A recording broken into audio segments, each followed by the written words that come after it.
Goeiemiddag en welkom by nog 'n regstreekse gesprek. Vandag gesels ons oor COVID-19, wat hou die toekoms vir Suid-Afrika in? Nou, verlede week, na maande van afsondering, om die verspreiding van die coronavirus in Suid-Afrika te staai, is die ekonomie grootendeels oopgestel. Talle kritici meen egter dat dit te min te laat is en dat die tydperk van afsondering reeds omkeerbare skade aan die land se ekonomie gedoen het. Om sake te vererger, waarsku sommiges dat die hoogtepunt van die COVID-19 pandemie en die laagtepunt van die ekonomie ons op dieselfde tyd gaan tref. En niemand is steeds seker of Suid-Afrika regtig genoegsaam hiervoor voorberei het nie. Saam met ons vandag om hierdie knelpunte te bespreek is Connie Mulder, hy is hoof van Solidariteit se Navorsingsinstituut, en Piet Leroux, uitvoerende hoof van Sakeliga. Hulle gaan vir ons vandag bietjie lig werp oor hierdie kwessies. Nou, net om vinnig op te som, Suid-Afrika het tans meer as 100,000 gevalle van COVID-19 of 100,000 mense in Suid-Afrika is reeds positief getoets. Ons weet dat meer as die helfte hiervan het reeds herstel. En die meeste hiervan is in die Wes-Kaap. Hulle het nou amper 53,000 gevalle, maar Gauteng het die afgelope week begin opvang en ons sien dat die aantal gevalle in Gauteng styg vinniger as in die Wes-Kaap. So kom ons, die eerste vraag wat ek graag wil vra vandag is, wat kan ons in die volgende maand verwag van die COVID-19 syfers? Is ons al naby aan die piek of hoe lyk die dinge? Connie, sal jy sommer vir ons wegspring? Elaine, ja, so ons het lank gevat om hier te kom. Suid-Afrika is nou uiteindelik, ek dink ons onder die top 20 lande wat bevestigde gevalle betref. Het is belangrik om 'n onderskeid te tref. Was nie 100,000 mense tans siek nie, daar is 100,000 positiewe toetse gedoen. 53,000 het reeds herstel. So ons het eintlik so 47,000 omtrent wat aktiewe gevalle is. Wat ons na kyk ongelukkig is, ons kyk na die piek wat nog op pad is. Wat ons sien hier is dat, soos in ander lande, COVID-19 baie streekspesifiek eintlik uitspeel. In Italië was dit Lombardië wat tot 'n groot mate die skade gevat het, in China was dit Wuhan.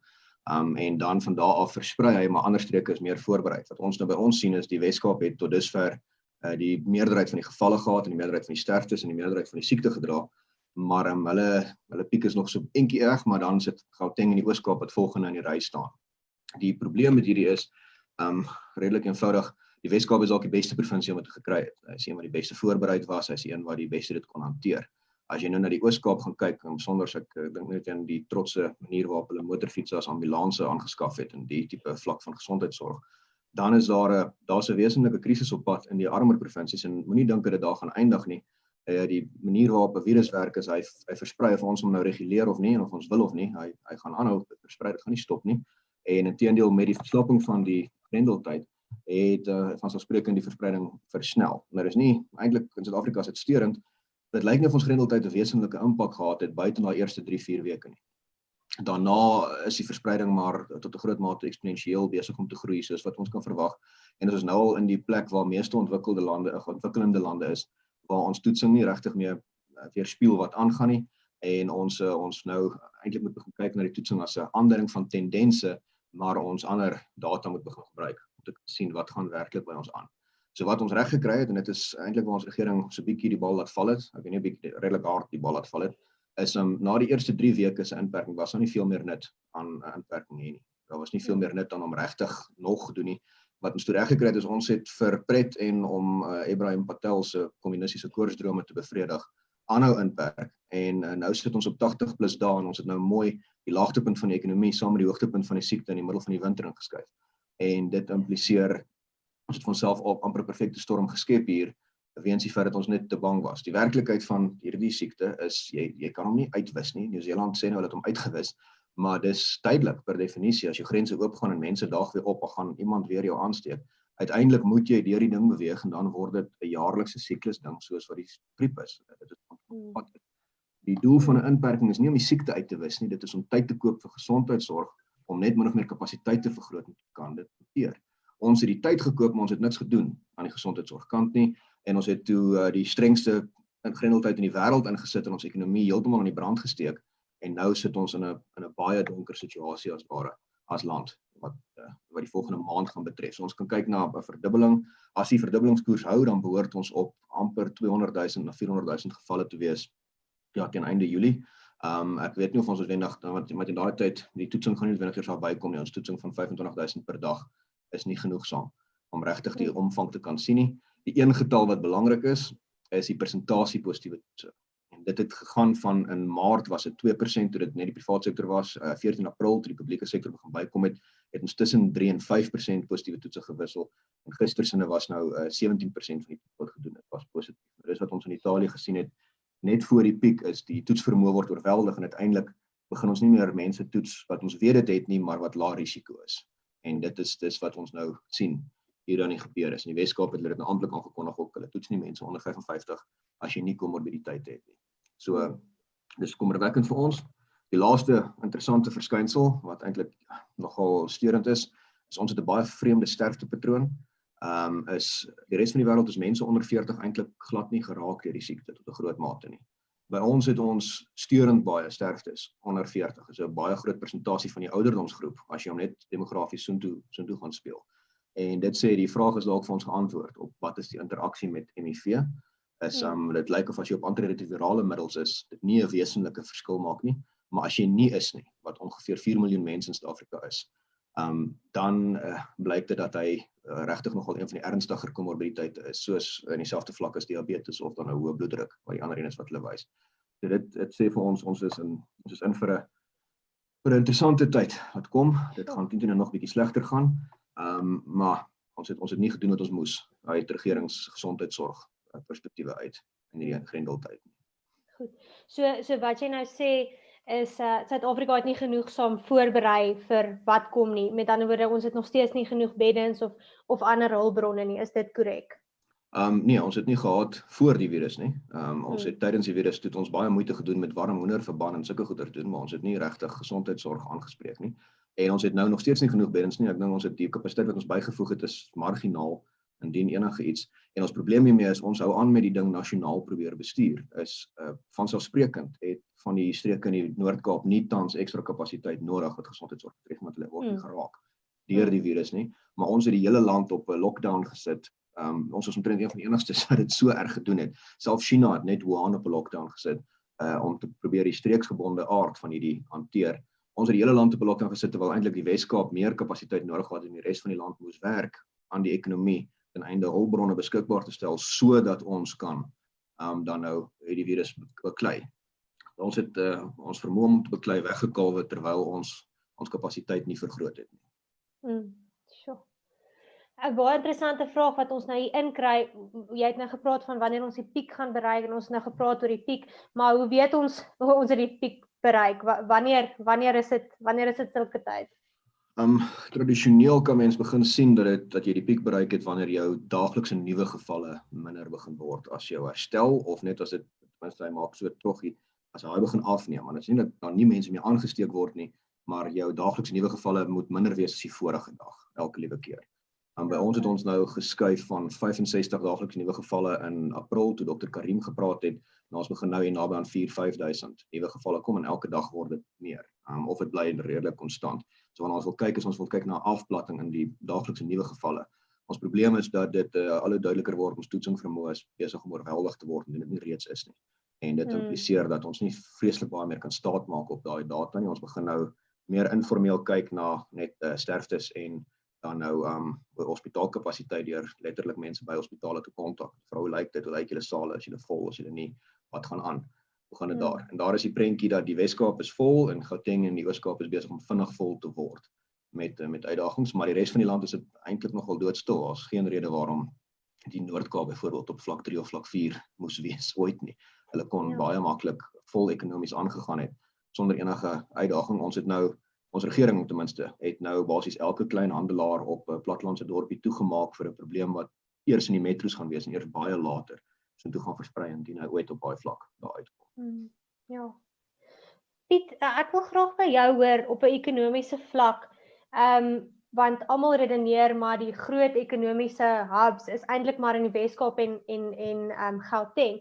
So hoe affekteer dit die ekonomie as die hele land en kleiner dele soos die Noord-Kaap en die meer plattelandse dele in Suid-Afrika ook in afsondering geplaas word eerder as om dele van die land sou dit wenslik wees om eerder dele van die land steeds oop te stel in plaas van om almal in afsondering te plaas. Elaine, uiteraard sal 'n gedifferensieerde benadering baie beter wees as hierdie een pas alles benadering. Ek wil so ver gaan as om te sê dat ek dink op geen plek in die land het die lockdown sin gemaak nie. Net soos wat dit in geen ander land in die wêreld gedoen het wat Suid-Afrika gedoen het tot op hierdie vlak, op die hele land se vlak nie. So baie ander lande en dis meer en meer studies nou uitkom sien ons dat lockdowns maak eintlik nie 'n verskil aan die verspreiding en die tempo van die siekte nie. En dit word geverifieer deur verskillende studies. So ons is besig met 'n reuse eksperiment hier teen 'n reuse koste en op goed wat op baie beperkte inligting. So ek dink dit is eintlik maar 'n skande dat die regering aanhou. Ek kan verstaan dat die regering stappe geneem het aan die begin. Maar om alles te gaan probeer toemaak en 'n stilstand te probeer bewerkstellig, was 'n totaal onverantwoordelike stap geweest. 'n Mens kan baie meer begrip hê vir foute. Ek het begrip vir foute en ek kan verstaan dat die regering foute maak. Dit is onverantwoordelik om 'n streep te probeer trek deur die ekonomie en alles te probeer stop en dan later stap vir stap te verlig. 'n Baie meer verantwoordelike benadering sou wees om stap vir stap te verswaar in dele van die land aan beperkings. Dit sou 'n verantwoordelike benadering wees. As ek bietjie kan aansluit by wat Connie vroeër gesê het, ek deel Connie se skeptisisme oor die mate wat die regering die tyd benut het om enige voorbereidings te tref. En nou is voorbereidings gewees maar tot die mate wat dit sinvol was. Maar ek wil selfs 'n bietjie verder gaan en miskien kan Connie ook 'n bietjie kommentaar lewer daar, maar jy weet terugskouend is dit nou maklik om te praat, maar kom ons praat daaroor, né? Wat was die nut van die 3 weke lockdown gewees aan die begin om tyd te koop? Maar ons is nou 3 maande verder en ons is nog nie naaste by op die kapasiteit van die gesondheidsorgstelsel. Daar is net 500 mense omtrent in die intensiewe sorgeenhede reg oor die land op die oomblik wat COVID-19 het, moontlik met verband, jy weet of nie, maar wat COVID-19 is in hospitale, in intensiewe sorgeenhede.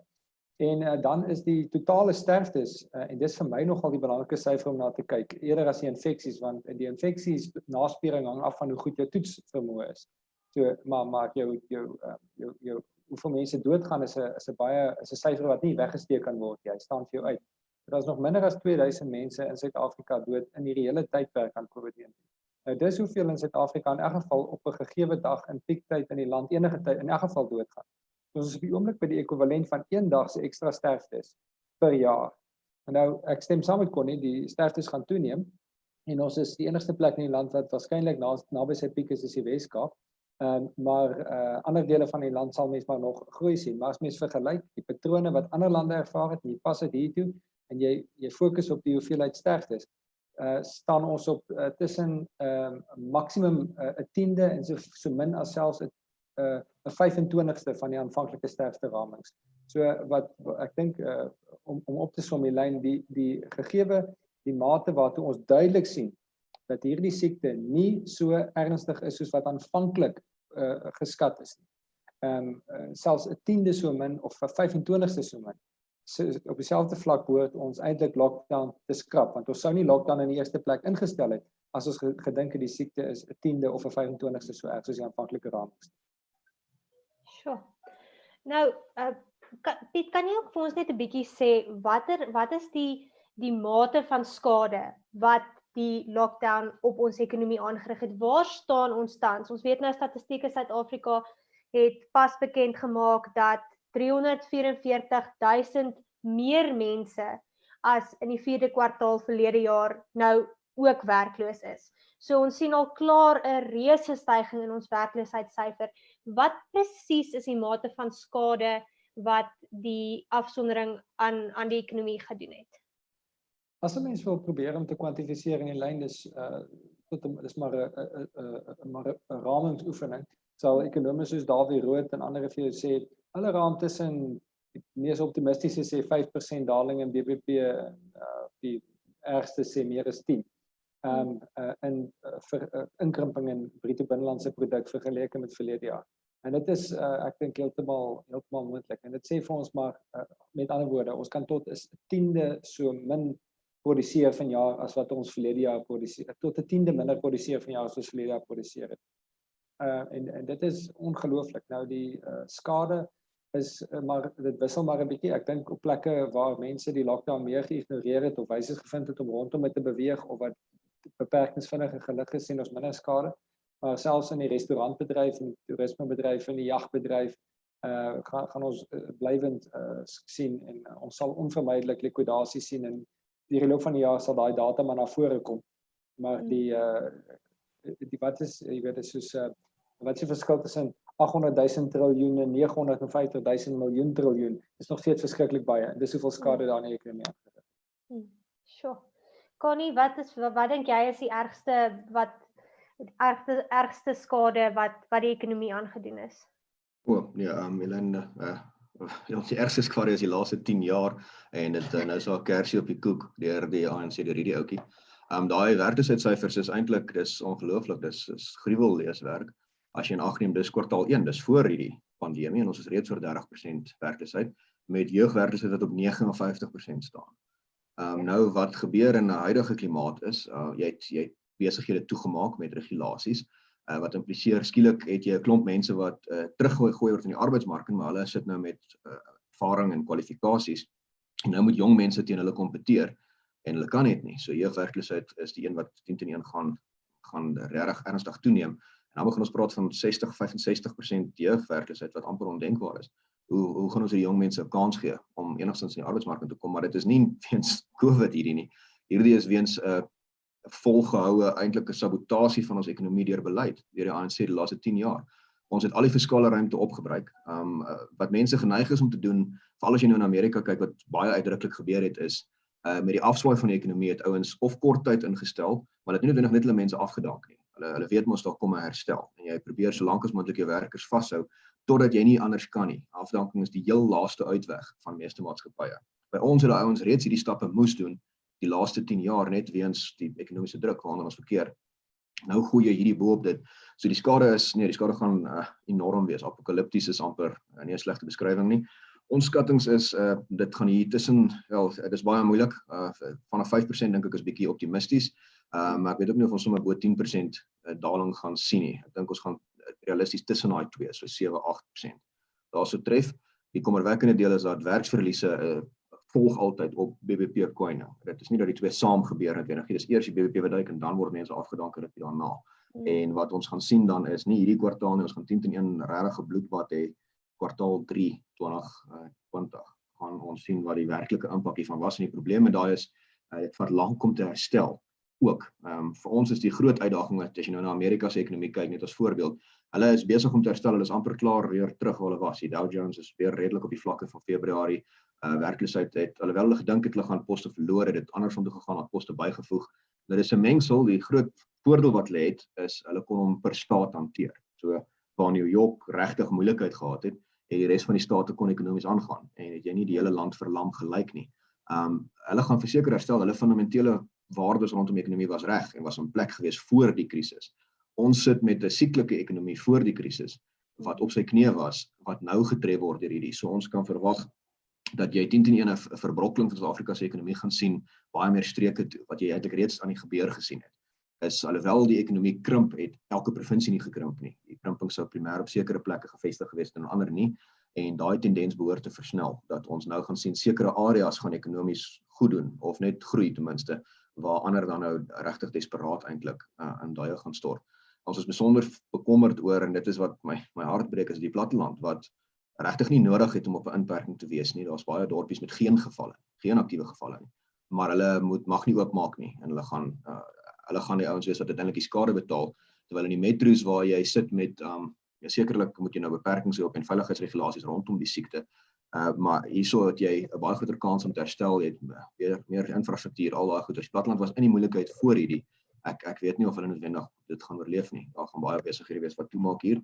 En die gevolge daarvan is nogal regtig eintlik vreesaanjaend. As jy dink aan 'n werkloosheidskoers van naby aan 35%, eng definisie, dis baie meer as wat Amerika in die Groot Depressie gehad het. Net ter illustrasie, dis aansienlik meer. En dit is wat ons nou half enorm maak. Nou hierdie skuld moet jy nie voor die pandemiese deur lê nie. Ons regering het basies weggekom met moord, met die wanbestuur van die land. Hulle het ons finansies bestuur soos 'n kleuter in 'n lekker goedwinkel. Hulle het net nooit regtig enige verantwoordelike enige verantwoordelikheid in die dag gelê nie, en toe word hulle uitgevang met 'n krisis wat elke land in die wêreld tref. Die wat goed bestuur is, kan herstel hierna, die wat sleg bestuur is nie, en ons sien nou dit nog steeds uitspeel. En as ons nou praat van regulasies, jy kon nog 'n argument maak in Maart, want al wat ons geweet het is eintlik China wie se getalle regtig verdag is, as jy nou dink dat ons het nou meer gevalle as wat China gehad het. En dan het jy Italië waar mense in die gange van hospitale lê en doodgaan, dat jy moet iets doen. Maar toe die data nou beskikbaar raak en dit duidelik word, ons kan eintlik baie beter die ding hanteer deur veiligheidsregulasies in te stel, higiëne in te stel en sanitasie toe te pas, maar ons kan nog werk, is nie 'n probleem nie. En dan die impak op 'n werkende ouderdom bevolking is baie kleiner as wat jy dink. Wat beteken Suid-Korea het byvoorbeeld dit vroeg gedoen, is die hoë risikogroepe, die ouer mense, het jy strenger maatreëls op, maar die werkende ouderdom ouens laat jy werk en jy laat die ekonomie aangaan soos normaal en laat die virus deur die ekonomie brand, of deur die bevolking brand. Ons het daai goed al geweet teen April en ons het toe gekies om aan te gaan met vlak 4 en nou is ons op vlak 3A, wat ook al dit beteken. Maar dis amper ondenkbaar dat jy tot so 'n mate nog sal vashou aan sentrale beheer wanneer dit duidelik is. En dan het jy nou die vreemde situasie waar president Ramaphosa nou gaan van die staat is vol in beheer na asseblief ons gaan julle volg in een toespraak. Maar hy het basies die vermoë van die bevolking om inkomste te verdien weggekalwe en dis baie meer 'n reaksie op net 'n algehele minagting van die inperking wat jy sien. Mense kan net nie meer nie, want niemand kan 80 dae sonder inkomste gaan sommer net nie. Niemand kan dit net doen nie. En nou het jy 'n regering wat uitvind hulle is nie China nie. Hulle kan dit nie so sentraal afdom soos wat hulle wil nie. En die skade is ongelukkig gedoen. Lugvaart is onherstelbaar. Net as 'n voorbeeld vat, lugvaart is onherstelbaar vernietig. Daar is hoeveel lugrederye wat gaan ondergaan en dis regtig nie hulle skuld nie. Hier is die definisie van 'n force majeure. En dan het ons regering wat 30 miljard rand vir een lugredery wil gee. En dink dis 'n goeie idee. En dink dis hoe jy die ding gaan opstart. Die hele gedagte in elk geval dat die staat die engine moet wees waar die ekonomie weer begin, is een wat regtig moet bekommer. As jy in ag neem, hier is dieselfde staat wat Takealot verbied het, want dis onregverdig. Dis daai vlak van denke wat ons het.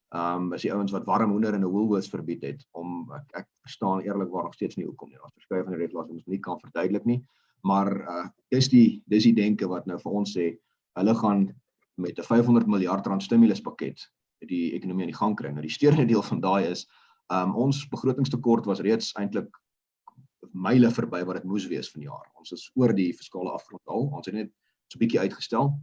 Maar as ons berekenings korrek is hier, dan gaan ons realisties die volgende 3 jaar se begrotingstekort omtrent gebruik in 1 jaar. Nou, ek weet nie waar die geld vandaan gekom nie. Ek het nie 'n idee waar die ANC dink die geld vandaan gekom nie. Ek weet nie hoe hulle dink hulle dit gaan betaal nie, sien dat hulle belastingbasis vernietig het. Maar wat ons sien is, ons sien 'n regtige wegkalwing van die enige vlak van ekonomiese denke. Ons nog 'n paar breine in die ANC wat soort van verstaan. Ek dink aan meneer Khanyago by die Reservebank wat weet wat kom, en dan meneer Mboweni wat voor op die trein staan en wat kan sien hierso kom 'n krisis. Maar vir die res is daar's altyd belastinggeld volgens hulle, en ek dink hulle onderskat die impak van wat hierdie gedoen het. Soos minister Zulu toe nou vir ons gesê het, het nie gedink het gaan so groot impak op die armes hê. Nou sit vir my, hoe het jy geredeneer as jy sê mense mag vir 3 weke nie werk nie, hulle word week tot week betaal, wat het jy gedink gaan gebeur presies? En in daai aspekte is ek nogal bekommerd oor die maatskaplike gevolge, maar ook die kriminele gevolge van 'n ekonomie wat duik. Enige tyd wat die ekonomie afgaan, sien jy kriminaliteit opswaai, maar jy sien ook meer probleme by die huis, meer mense op straat, al hierdie goeters is op pad. En dit is tragies, maar dit beteken vir ons as gemeenskap gaan daar baie meer werk wees om te kyk na die kwesbares in jou gemeenskap, die wat kan.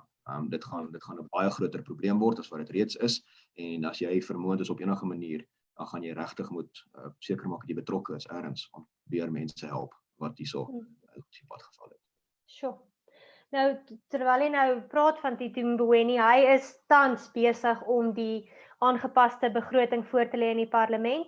En Cyril Ramaphosa is baie positief. Ons gaan hierdie ding regryk en ons gaan aangaan met projekte om werkskepping op te stoot en beleggers te lok. Maar wat wil ons vandag sien, of wat wil ons in die toekoms sien, doen die regering om die ekonomie weer op koers te kry? Wat is haalbare oplossings en wat moet ons nou begin doen en wat moet die regering nou begin doen om te verseker ons ekonomie weet indien dit nie reeds het nie, stort totaal in duie. Piet, wat is jou opinie hierso? Die regering moet asseblief minder doen, verkieslik niks net ophou. Dit is die goue reël hierso. Enigiets anders wat die regering probeer doen, het 'n 99% kans op skade. En dit is nou dalk hard gestel, maar ek het geen vertroue dat die hulppakkette of intervensies wat die regering beplan sal lei tot ekonomiese verbetering nie. Die antwoord op die vraag wat moet ons doen om die ekonomie weer in die gang te kry is ons moet maar ons eie koers inslaan. En daai koers behels dat ons eintlik maar vir mekaar sê as sakelei en as lede van die publiek dat ons gaan aanneem dat die regering nie gaan slaag in hulle intervensies nie. Ons gaan aanneem dat die intervensies skadelik gaan wees en derhalwe beplan ons besigheid. Dink ons strategies oor ons beleggings op 'n wyse wat ons vra is dit staatsbestand. Kan ons wins maak, kan ons waarde skep, ongeag te midde van geen staatsondersteuning nie en selfs te midde van negatiewe staatsinmenging. Daai is die strategiese keuse wat voor alle sakelei in Suid-Afrika is. Dit is so dat 'n aantal groot ondernemings en hier en daar ander ondernemings kan voordeel trek uit kontrakte met die regering, dienslewering aan die regering en dies meer en nog kan betaling uit die munisipaliteit of uit die staatsdepartement kry. Dit is so, maar die oorgrote meerderheid van ons Elaine sal eie potjie moet krap. 'n Potjie kan 'n mens nie op jou eie krap nie. Jy moet 'n potjie as 'n sakepersoon, as 'n entrepreneur kan jy waarde skep en dis iets wat jy in 'n spanverband doen, maar daar's ook iets te sê vir saamwerk op 'n institusionele vlak. Dis waar ons as Sakeliga byvoorbeeld 'n rol speel. As 'n sakeorganisasie om te sê wat kan ons as 'n selfstandige sakegemeenskap wees om ons in staat te stel om met mekaar besigheid te doen, om ons in staat te stel om die onderliggende orde omgewing te skep wat ons lede met mekaar kan laat besigheid doen, byvoorbeeld private skilbeslegting is iets interessants, byvoorbeeld digitale platforms om handel te dryf is interessant, byvoorbeeld bilaterale handelsbetrekkinge na buitelandse sakekamers is interessant. Al daardie goed is die toekoms van ekonomiese herstel in Suid-Afrika. Dis aan die sakekant. Ek dink Connie kan miskien iets van solidariteit se kant en ek sal graag dit wil ondersteun as hy dit nie wil noem, sal ek dit noem en dit is deur te sê dat sakelei staan altyd binne 'n gemeenskapsverband. En Connie het voorgewys na dat die van ons wat vermoënd is en die vermoë het om moet ook belê in die res van die gemeenskap waarbinne ons sakeondernemings bestaan. Ek wil dit ook beklemtoon alhoewel my vraag is wat doen ons om die ekonomie in die gang te hou? Daar is my antwoord. Goed. Connie, van jou kant af? Jy het gevra wat moet die regering doen om die ekonomie in die gang te hou? En die antwoord is asseblief niks. Asseblief niks. Tot dusver het ons gesien, ek dink ons moet 'n ding in ag neem. Suid-Afrika se ekonomie is waar hy is nie weens COVID nie. Ons is hier weens die regering wat probeer om aan die gang hou die laaste 10 jaar. En dit het ons gesien hoe dit werk. So asseblief kom uit ons pad uit dat ons kan werk en geld verdien en ons gesinne voer. Dis die belangrikste deel wat ons van die regering vra. Maar ek is soos ons hulle ken, gaan ek helaas met Piet saamstem hier is jy gaan kyk na meer regulasie en hulle gaan probeer meer sentraal hierdie ding beheer en verwag 'n verskerping in BEI-regulasies, verwag 'n verskerping in verskeie ander regulasies soos wat hulle nou desperaat probeer om seker te maak die ekonomie werk vir hulle besonderse belangegroepe. Dit is wel nie net negatief nie, alhoewel ons in 'n rowwe ekonomiese tyd ingaan. Dink ek moet ons 'n paar goed in ag neem. Die eerste ene is daar's altyd wonderlike geleenthede in wanneer daar afswaai is in die ekonomie. Vir ons as werknemers is dit die ideale tyd om regtig te begin kyk na opleiding. Suid-Afrika is so 'n bietjie vorentoe geskiet in die 4de industriële revolusie in weens hierdie. Jy het nou skielik 'n klomp mense wat met tegnologie moes begin werk as jy kan. Daai is nie iets wat hoef te stop nie. Ek dink opleiding moet nou nog belangriker as ooit wees in jou repertoire as werknemer, want daar gaan verskeie geleenthede opduik in die ekonomie hierna waar daar regtig snel groeiende sektore gaan wees en jy wil seker maak dat jy waarde kan toevoeg in een van daai. As jy kan, ander sektore is die wat al sukkel vir ruk, hulle is diep in die moeilikheid. Daar is dit wel Suid-Afrika se ekonomiese opstand gaan nie nasionaal wees nie. Hy gaan plaaslik wees en hy gaan binne in gemeenskappe wees en daar kan ons 'n groot rol speel om seker te maak dat ons as gemeenskap met mekaar net handel dryf. Dis so eenvoudig soos dit. Dis maak net seker dat ons met mekaar handel dryf en dat ons op 'n kleiner vlak in Suid-Afrika plaaslik begin probeer goeders aan die gang kry. Dis nie net op ons van toepassing nie. Ek dink dit is iets wat outomaties gaan gebeur net weens die groot skade wat verskeie van hierdie groot korporasies gelei het wat nie meer kan al daai goeders aan voldoen nie. En dit sê vir jou, as jy daai kan begin regkry, dan gaan jy 'n ekonomiese opstaan hê wat nie nasionaal noodwendig gaan weerspieël nie, maar wat intragemeenskap gaan. Die ander ding is, en dit is baie belangrik, diversifiseer soveel as wat jy kan. Maak seker dat jy aan die internasionale markte gekoppel is op 'n manier. Met die tegnologie wat die hele wêreld nou skielik gedoen het, is dit makliker as ooit om as jy kan in 'n industrie wat dit toelaat, van die huis af te kan werk vir 'n kliënt in Europa of in Amerika of een van daai ekonomieë wat wel tekens van herstel gaan toon en wat vinniger as Suid-Afrika gaan herstel. Want dit is nie dat Suid-Afrika se nooit gaan herstel nie. Ons gaan net baie lank vat in vergelyking met die res van die wêreld weens 'n paar fundamentele probleme wat ons voor die tyd gehad het.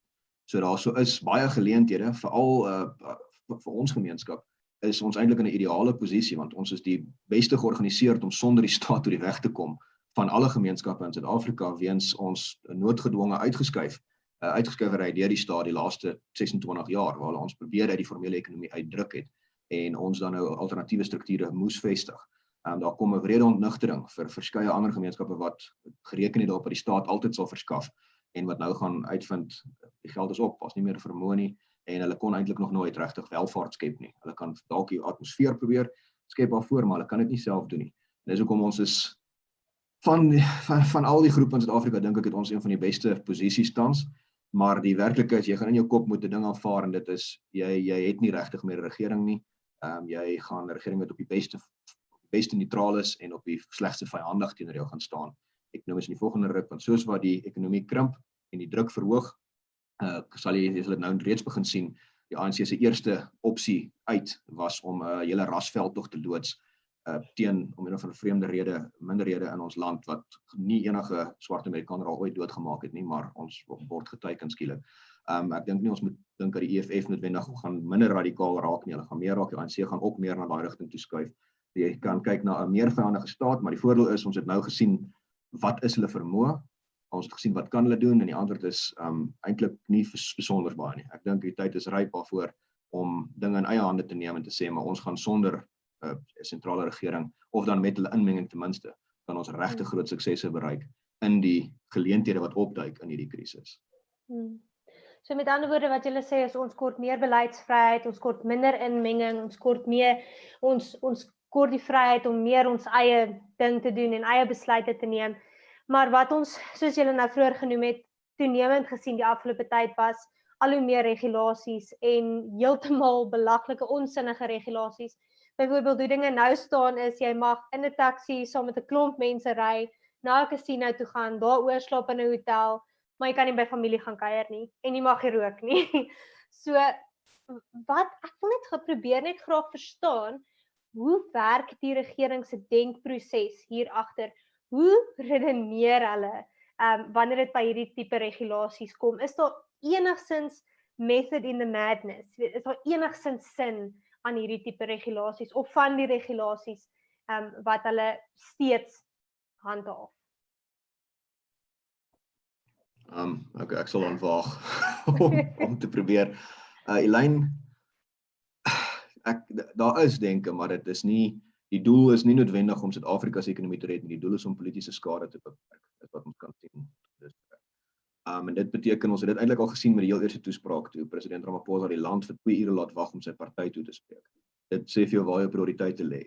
En wat ons nou kan sien is, as jy nou gaan kyk, onthou nou as jy, die EFF het 'n baie sterk posisie geneem wat sê die grendeltyd moet voortgaan. Nou die vraag daarvoor is waarom, maar dit is redelik eenvoudig, as jy 'n staatsdienswerker is, en jy word vol salaris betaal by die huis, dan is daar geen aansporing vir jou om terug te gaan na enige risiko van besmetting toe nie. So waarom sal jy? En dit sê vir jou die denke wat sê dat almal eintlik in die staat kan werk, het nie noodwendig 'n probleem met grendeltyd laat aangaan nie, en met sê ons gaan probeer reguleer ten einde dan nou veiligheid te verseker. Ons sê ons nie veiligheid moet verseker nie, maar as jy nou net bietjie in die werklikheid beweeg, ekonomie kan nie hardloop op die staat alleen nie. Ons het baie klinkklare voorbeelde in die laaste 100 jaar wat sê dit kan nie gebeur nie. Tog het ons hierdie altyd 'n ontkoppeling van die ANC se ekonomiese denke oor die land. Ons sien dit, ons het baie gesien as jy dink met SAL se NUMSA staking laas jaar se einde. Het jy gehad die ANC caucus wat sê maar hoekom betaal hulle nie die verhoging aan die NUMSA werkers nie, sonder dat hulle wonder waar die geld vandaan moet kom. Jy het nou weer, en as kan dit nou weer sien, dit is elke liewe keer die silverkoel wat na vore tree. Ons moet dan net die pensioene gebruik, asof daar geen impak van dit is op die toekoms van die land. As ek weet nie of jy self 'n reuse maatskaplike krisis skep nie, maar tans is hulle desperaat besig met posisionering om seker te maak hulle gaan nie die politieke skade vat nie. Ek dink wel hulle was nie baie goed daarmee nie. Ek dink die gemiddelde waar die bevolking nog tot dusver kon op 'n klomp goeders glo rondom ons 10 jaar onder Zuma wat tragies was, maar ons probeer dit nou herstel. Soms sulke goeders raak hierdie ekonomiese skade gaan op vir Ramaphosa se bord lê en dit gaan die ANC wees wat uiteindelik hierdie gaan moet dra. Hulle gaan desperaat probeer afleiding maak. Die een ding wat ek nie vir jou kan verklaar sonder om regtig in samensweringsbreë in te gaan, is tabakverbod. Ek kan dit nie verstaan op enige manier dat dit heuwel is waarop hulle kies om dood te gaan nie. Die ander was maar fokus daarop, as jy nou dink om spaza shops gelukkig te hou, moes hulle armoede op ander plekke verbied, want daai ouens raak kwaad, hy verloor hy mag nie kos verkoop nie, maar die ryk buurte mag. En dit is so 'n bietjie 'n vreemde deel. Hulle het baie meer vir die middelklas begin reguleer, want die werkersklas kon net nie gehoor gee aan die regulasie nie. Jou armer mense kan nie vir 3 weke nie inkomste verdien nie. Dis nie moontlik nie. So dan is dit fisies onmoontlik, maar die middelklas het nog mooi gehoor gegee en nie met hulle honde gaan stap nie. Maar selfs dit is nou, kyk, jy weet jy's in die moeilikheid wanneer jou maas begin reëls verontagsaam. En as jy op Facebook was na Moedersdag of selfs Vadersdag, dan is dit duidelik, daar is amper niemand wat nie by familie gaan kuier nie. Almal gaan mal. En dit sê vir jou, ons is eintlik in die inperkings tot 'n groot mate prakties verby. Ons die regering wat nog vashou aan die regulasies, maar nie regtig meer beheer het. Ek sal saamstem dit is sê lockdown in Suid-Afrika, en ek het dit al van tevore gesê, lockdown in Suid-Afrika gaan verby wees en is in praktyk verby, voordat die regering gaan sê dis verby. So voordat dit amptelik opgehef is, gaan dit opgehef wees deur mense soos die kykers en ons en almal wat net eenvoudig hulle eie gang gaan. En dis soortgelyk aan hoe ons ook die ekonomie gaan red. Die ekonomie nie in soos Connie saamstem, ek kom met Connie saamstem, ons gaan nie die ekonomie van die land red deur die land te benader nie. Ons gaan die ekonomie van die land en die mense red deur op plaaslike vlak en op gemeenskapsvlak seker te maak dat ons funksioneer en welvaart skep. En dit sal oorspoel en as 'n geheel uiteindelik beskou word. Maar kom ons gaan gou terug na waar het hierdie ding vandaan gekom. Kyk, so verdoemend soos wat ek wil wees, en dit is moeilik om verdoemend genoeg te wees oor hoe die regering hierdie saak hanteer het. Kan ek herhaal dat ek begrip het daarvoor dat 'n president en 'n regering skrik wanneer hulle 'n syfer sien van daar gaan 400,000 mense binne die volgende 2-3 maande sterf in Suid-Afrika. En dit is die syfer wat modelle wat intussen gediskrediteer is, intussen wat dit aanvanklik vir die president gewys het. So ons kan verstaan met dan kom maar nou 'n verslag op sy tafel. Hy is nie 'n statistikus of 'n medikus nie. Sy adviseur sê vir hom hier gaan 'n 500,000 mense doodgaan as jy nie iets doen nie. As jy nie die alles nou stop nie. En dan word daar goedes getrek. So ek dink ons kan maar baie verdoemend wees ook oor die advies waarvan regerings bedien is. En ek dink skrale toes, maar dis nie net die Suid-Afrikaanse regering wat hier verkeerd opgetree het nie. Maar regerings meestal wêreldwyd.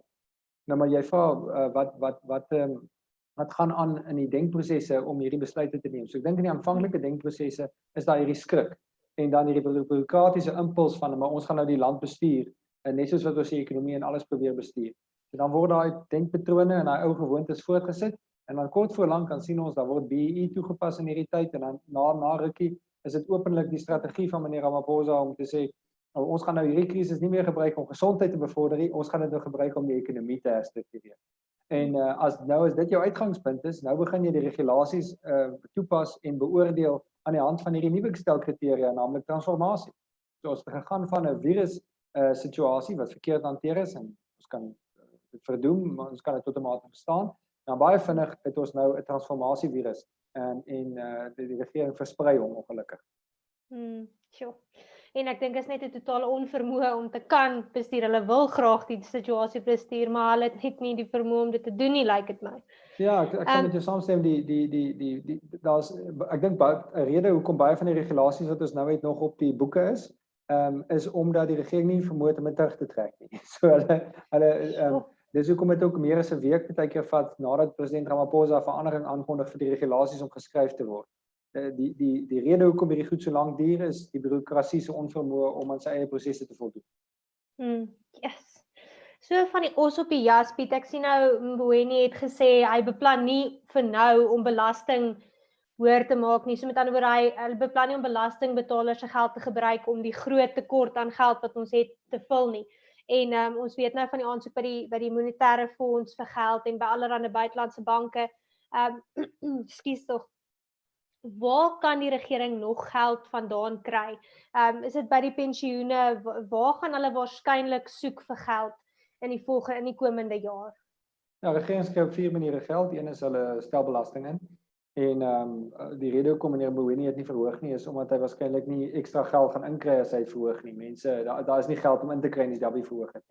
Die tweede ding is jy kan geld inkry deur lenings aan te gaan. Daai lenings is ook 'n vorm van belasting. As jy aanneem dit gaan ooit terugbetaal word. En kom ons werk maar met daai aanname. So dan is dit maar net 'n belasting op toekomstige geslagte.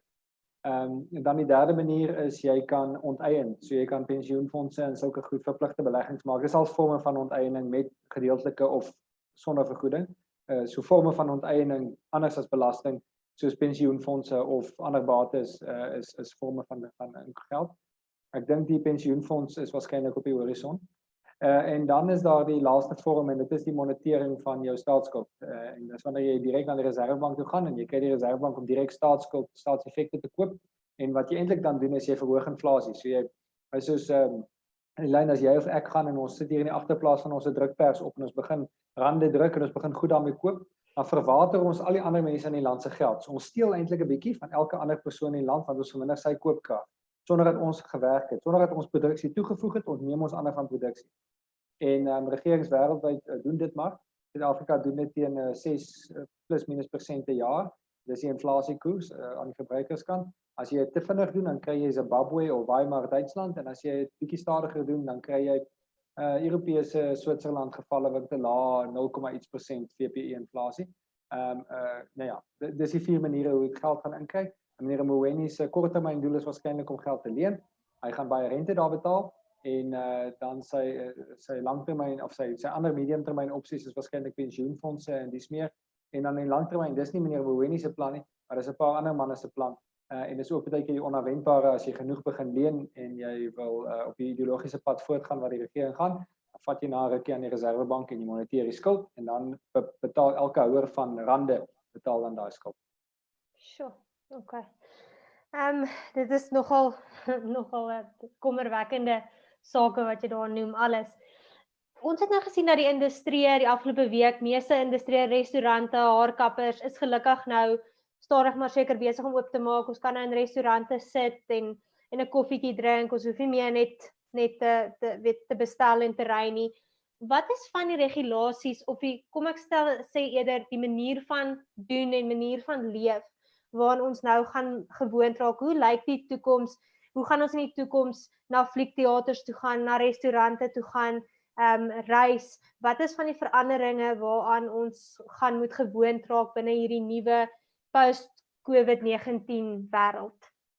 Ek dink in die kort termyn gaan ons allerlei pogings tot nakoming sien.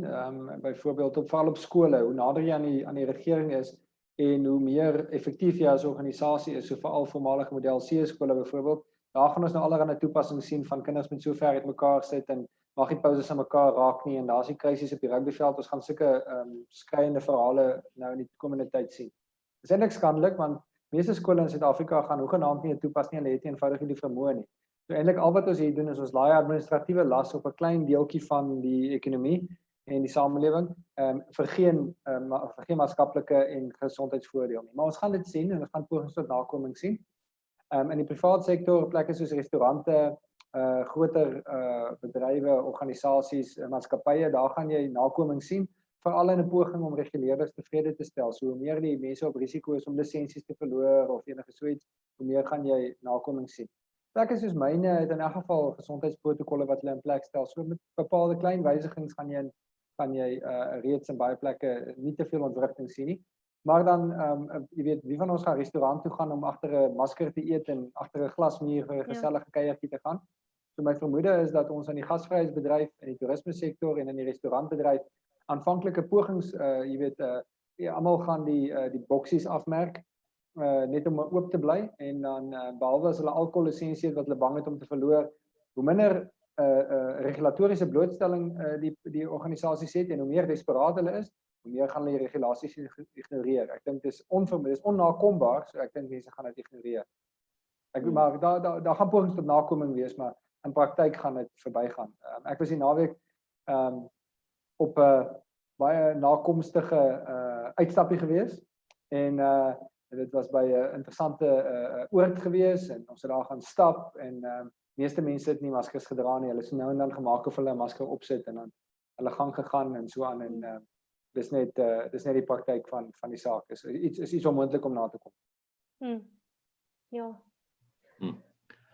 Van die werknemerkant af waarna ons kyk, is jy uiteindelik nogal 'n fundamentele ontwrigting in die wêreld wat op pad was. Ons het nie geweet wanneer hy presies gaan gebeur nie, maar dit is dat tegnologie nou die werksplek totaal oorgeneem het. As jy daaraan dink, so ek vermoed die 5-dag werksweek is dalk iets wat gaan verander in die nabye toekoms en dat fleksietyd 'n ding gaan word wat baie meer die norm word in meeste maatskappye eerder as iets anders. Juis weens die feit verskeie maatskappye het nou gesien ons het minimale produksie verloor terwyl almal van die huis af werk, of wat hulle op plaaslike dinge. So meer mobiliteit, dit gaan wel uitsonderlike druk op data sit. So as hopelik sien ons datapryse daal in Suid-Afrika met 'n groot aanvraag wat nou kom wat sê maar ek kan eerder van die huis af werk. So daar kom daai uitdagings wat kom. Die ander een is wanneer jy hierdie mobiliteit met tegnologie het, dan begin landsgrense eintlik nogal vervaag in waar jy kan werk. So ons gaan ook baie meer vloeibare arbeid sien sonder dat jy noodwendig fisies skuif. Gaan jy kan kontrakteer aan mense op ander plekke sonder enige van die normale kapitaaluitset wat nodig sou wees. Normaalweg sou jy moes optrek of jy sou moes 'n kantoor koop met goeie internet hê, maar nou kan jy baie maklik jou hele maatskappy omtrent moet nou op 'n plek wees waar jy werknemer van enige plek af kan werk. So as jy vermoond is, daar's natuurlik sekere dienste wat dit nog nie kan doen nie. Soos haarkappers en daai, as jy kan nou nie iemand se hare oor die internet knip nie. Ek dink hulle kom na groter sanitasie, maar daar's reeds redelike gesondheidskodes in elk geval in plek gewees. Ek dink aan die myne wat Piet noem spesifiek is, daar's regtig uitsonderlike lang en omvattende veiligheidskodes om COVID goedjies by te sit, dit nie 'n wesenlike impak noodwendig nie. Vir die gasvryheidsindustrie is dit wel, dit gaan 'n groot uitdaging wees om hierdie te doen en ek vermoed die gevolg van daai is nakoming wanneer daar amptenare opdaag, maar nie noodwendig as hulle nie daar is nie. En dit is hoe hierdie werk.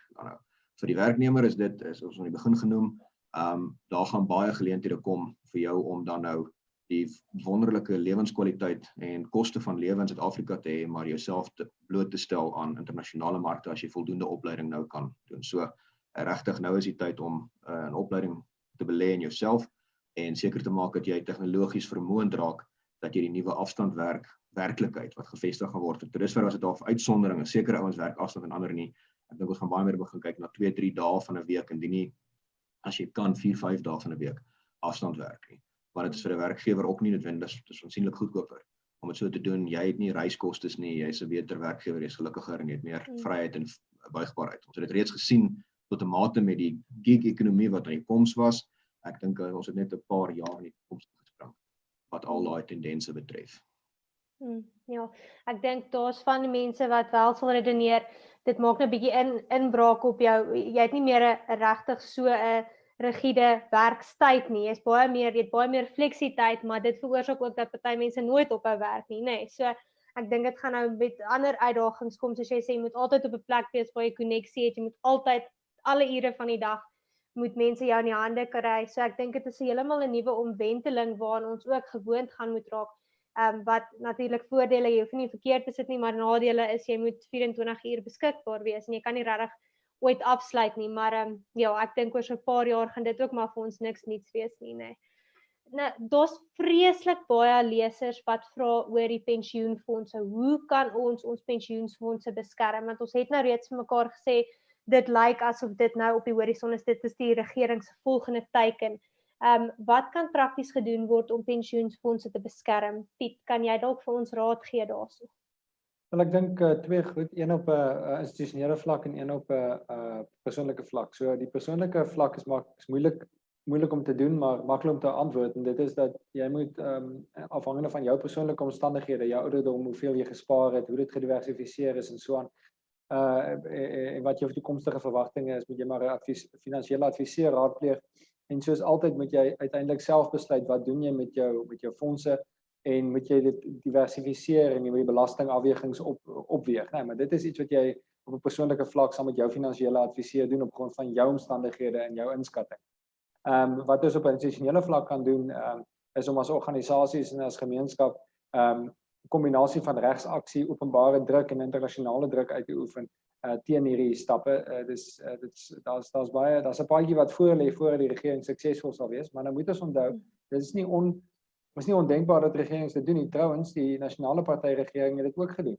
En dit is nie so moet ek sê, mense kan baie doen om dit te keer, maar regering slaag van tyd tot tyd daaraan om dit te doen, en hierdie regering van ons is waarskynlik ewe vasbeslote as wat die nasionale party, of ten minste net so vasbeslote as wat hulle was. So om strategiese redes doen regerings dit soms. Ek het minder vertroue in die verantwoordelikheid rondom pensioene in die ANC, en net soos ek nie my geld destyds onder enige regering se beheer wou plaas nie, maar nietemin dit lyk asof dit kom, maar daar is daar 'n paadjie, en ek is seker organisasies soos ons, organisasies soos Solidariteit wat werknemersbelange behartig en sekerlik met groot gesag kan praat oor die belange van hulle lede se gelde wat in pensioenfondse is, en ook interessante koalisies dink ek wat sal kon ontstaan met ander vakbonde en met ander organisasies. Hierdie is iets wat ons raak as Afrikaanse persone, as Afrikaners, maar dit raak ook ander mense in die land, en ek dink 'n groot deel van pensioenfondse in Suid-Afrika is juis in ander gemeenskappe se hande. So dit is eintlik 'n lekker intergemeenskapssaak waar mense hande kan vat. Ja, Connie, ek weet Solidariteit is juist besig, of hulle staan gereed om sulke tipe regse aksies te loods. Wat is die regsgronde? Hoekom het ons 'n saak om so 'n plan deur die regering te beveg? Ja, Helen, die pensioen ding is nie nuut nie, want hulle het onder Jacob Zuma begin, waar hulle begin kyk na hierdie potgoud wat kan al ons foute tower uitvee. So ons is al 'n hele rukkie besig met hierdie. Die belangrike deel is dat die pensioenwet vereis dat enige belegging wat gemaak word, 'n pensioenfonds het nie 'n verantwoordelikheid teenoor die land nie, hy het nie 'n verantwoordelikheid teenoor die makro-ekonomie nie, hy het 'n verantwoordelikheid uitdruklik en slegs teenoor sy lede. Dit impliseer as hy iets belê, moet hulle kan toon rasioneel en redelik dat hierdie die beste denkbare opbrengs vir die lede van die pensioenfonds kan lewer. Nie dat ons onder druk was of dat iemand my vir 'n braai genooi het en nou moet ek skielik vir Eskom 'n kragstasie bou nie. Niks in daai lyn nie. Dit is, jy het net een verpligting en daai is die institusionele pad wat ons gaan volg. Ons gaan hierdie direkteure en trustees herhaaldelik met daai stok oor die kop slaan, want ons begin nou reeds praat van minister Nzimande wat sê ons moet dalk maar studente se studielenings met die pensioenfondse doen. Nou, dis een ding om te sê, die vraag wat jy moet antwoord aan die trusteekant is, watter opbrengs gaan daai studielenings vir my bied? Wat is die kans dat ek daai opbrengs gaan realiseer? Is daar 'n kans dat ek 'n beter opbrengs met hierdie geld sou kon realiseer as om hierdie te doen? Want jou doel is nie ontwikkeling nie, dis nie 'n welsynsorganisasie nie, jou doel is nie om mense te help nie, jou doel is om die maksimale opbrengs vir jou pensioenfondslede te verskaf. Dit is die institusionele kant, is daar baie ruimte nog daar waar hulle nie kan voldoen nie. As jy nou net dink die hele gedagte dat jy pensioenfondse gebruik om ons het laas gepraat om Eskom se skuld te betaal. Nou daai is ondenkbaar. Wat is die opbrengs op daai? Eskom betaal nie vreeslik baie dividende nie, inteendeel hulle lei nogal groot verliese. So jy gaan moet verduidelik waarom het jy in Eskom belê wanneer jy in enige ander maatskappy kon belê wat wel dividende en opbrengste vir jou lede bied. En daai is dan nou wat die hof herhaaldelik hulle teen gaan meet. So daar's verskeie regsaksies wat voorlê. Die voordeel is ons is nie alleen in hierdie geveg nie. Daar is nie 'n mens op aarde wat sy aftrede wil weggee vir 'n regering nie. Hulle bestaan net nie. Dalk Ibrahim Patel, hy mag bereid wees, maar die res glad nie. Niemand is lus daarvoor om net geld te gee vir 'n regering en te sê, hier is my hardverdiende 40 jaar se werk, waarvan julle gaan spandeer dit op Dubai, huis in Dubai of iets in daai lyn. As niemand soos dit nie, so ons is eintlik hier in 'n breë phalanx van mense wat regtig heftig teen pensioenfondse gebruik is. As jy net aan die staatsdienskant kyk, die staatsamptenare is baie sterk gekant teen staatspensioenfondse gebruik om regeringsprojekte te befonds. Want hulle weet wat die opbrengs op 'n regeringsprojek, en dis een ding om te sê die belastinggeld moet so gebruik word, maar wanneer dit my aftreegeld is wat in hierdie ding spandeer word, dan nie. So ek dink daar lê 'n lang regsroete voor, al wil ons regering baie graag nou die pensioenfonds in die hande kry. Hulle wil dit al vir 10 jaar doen, hulle kon nog nie slaag nie weens 'n konglomerasie van magte wat herhaaldelik teen hulle druk en hulle keer. Daai magte is nie weg nie. Ons moet seker maak dat ons deurentyd weerstand bied. Aan die oomblik wat jy bes gee op 'n vlak, dan gaan hulle daai spasie neem. Die ander een wel is maak seker jou pensioen is gediversifiseer en dat jy soveel blootstelling in die buiteland het soos wat jy moontlik kan. Belegging gewys. Ek dink dis in elk geval goeie advies ongeag wat in jou land aangaan, dat jy nie aan hom net gekoppel is nie. En daar sou ek ten sterkste aanmoedig dat mense, as jy kan, 'n finansiële adviseur gaan sien en hom uitdruklik vra wat doen jy om die risiko van pensioenfondse wat die regering verplig word, of noem dit voorgeskrewe bates, wat doen jy om voorgeskrewe bates se risiko vir my te bestuur en aan te spreek? Wat kan jy my adviseer rondom? Hoe kan ek my blootstelling daaraan so min as moontlik maak? Ja, soos dit vir my klink, ons situasie is nie hopeloos nie, daar's definitief mense het nog steeds tot 'n mate beheer oor wat gebeur en daar's definitief hoop vir ons om hierdie ding te beveg. Dis nie 'n hopelose situasie nie. Dan net om af te sluit julle, ons het 'n paar lesers wat vra, wat kan hulle prakties doen om hulle plaaslike ekonomie te stimuleer? Moet hulle byvoorbeeld plaasprodukte direk by boere koop, meer boeremark toe gaan, jou plaaslike haarkapper ondersteun? Wat is die opsies? Wat is die praktiese dinge wat mense kan doen om geld in hulle plaaslike ekonomie te stoot? Connie, sal jy sommer ons wegval? Ja, so dis 'n interessante vraag, maar die vraag antwoord eintlik homself tot 'n mate, is weer eens op twee vlakke. Die een is probeer by baie van die mense wat jy ken koop, as jy kan, probeer ondersteun as jy ekonomiese aktiwiteit gaan aangaan. Bedoelende, as ek wil 'n heining opsit of as ek iets soos dit gaan doen, ek doen dit by iemand wie jy ken of wat naby jou is, want jy gaan in elk geval, jy hoef nie meer noodwendig te doen nie, as wat jy sou nie, maar net handel dryf met mekaar maak 'n groot verskil. Die tweede een is, sluit aan by netwerke waar jy kan, soos Sakeliga wat 'n netwerk is van organisasies wat sê, maar ons wil graag mekaar uithelp. Want dis nie 'n welsynssituasie nie. Dis nie dat ek aansluit en ek gee vir jou geld omdat jy bestaan het. Dis ek wil iets hê en jy kan dit lewer en dat ons eerder met mekaar handel dryf, soveel as ver as ons kan. So dit beteken ondersteun plaaslik waar jy kan, maar raak betrokke dat ons daai netwerke, want om in jou straat goed te koop, doen 'n sekere mate van goed, maar uiteindelik gaan jy uitvind daar is verskeie dienste wat jy nodig het wat eintlik verskaf kan word plaaslik as jy by aan een van die netwerke behoort. So by Solidariteit is dit die gildes wat spesifiek daai netwerkfunksie vervul eintlik, waar jy kan betrokke raak, aansluit by gilde en dan kontak hê met verskeie mense in jou beroep. Ek dink net as voorbeeld, as jy byvoorbeeld 'n mediese praktisyn is, jy kan skielik kontak hê met mense wat ekstrale doen, wat allerlei spesialis areas het in jou area, en dan kan jy sodoende seker maak dat jy ekonomiese aktiwiteit so ver as moontlik plaaslik doen, ten einde seker te maak die area waarin jy bly word beter ekonomies en daar welvaart geskep word. En dan as ons daai doen, want dis hoe alle welvaart geskep word, kom nie van bo af onder toe nie, kom van onder af boontoe. En uiteindelik as elke gemeenskap of elke struktuur dink, maar ek wil dit plaaslik doen, dan gaan ons sit met 'n groeikoers in die land wat hopelik positief kan draai indien ons dit regkry. Wonderlik. Piet, enige laaste wenke van jou kant af? Ek dink ons moet die grootste sakegemeenskap bou wat hierdie land nog ooit gesien het. Dis nou uit 'n sakeperspektief en ek dink dat waar jy ook al is, in 'n stedelike omgewing of in 'n plattelandse omgewing, daar's 'n ou tradisie van onder Afrikaners van sakekamers en Sakeliga is besig om hierdie tradisie voort te sit en te vernuwe in 'n nuwe vorm te giet. Die sakekamers van die toekoms is sakekamers wat se lede vertroue in mekaar, wat met mekaar kan besigheid doen, nie omdat hulle mekaar jammer kry of dis meer nie, om aansluiting by Connie, maar omdat daar vertroue is en 'n lae koste met mekaar en jy verseker van gehalte binne daai netwerk. Dis netwerke wat nie omgee oor swart ekonomiese bemagtiging nie. Dis netwerke wat nie selfsugtig is nie en wat met enigiemand besigheid doen ook buite hulle netwerk, maar dis is netwerke wat wat betroubaar is, netwerke wat nie bang is om hulle voelers internasionaal uit te steek nie, en netwerke wat op geen vlak aanneem dat die staat hulle suksesvol gaan maak nie.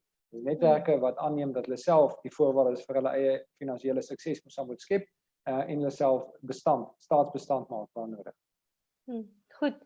Waar het ons dit nou? Ek dink die groot belangrike les wat ons hieruit leer is dat ons nie meer op die regering kan staat maak nie, nee, ons moet self inspring, ons moet self skouer aan die wiel sit en die ekonomie aan die gang hou en werk skep en die regering teenstaan waar hulle dit vir ons moeilik maak. Julle twee baie dankie. Ek dink julle het verseker lig gewerp op hierdie belangrike kwessies vir ons waardeer dit. En ja, ons sien uit na ons volgende gesprek. Baie dankie. Dankie Elaine. Dankie Connie.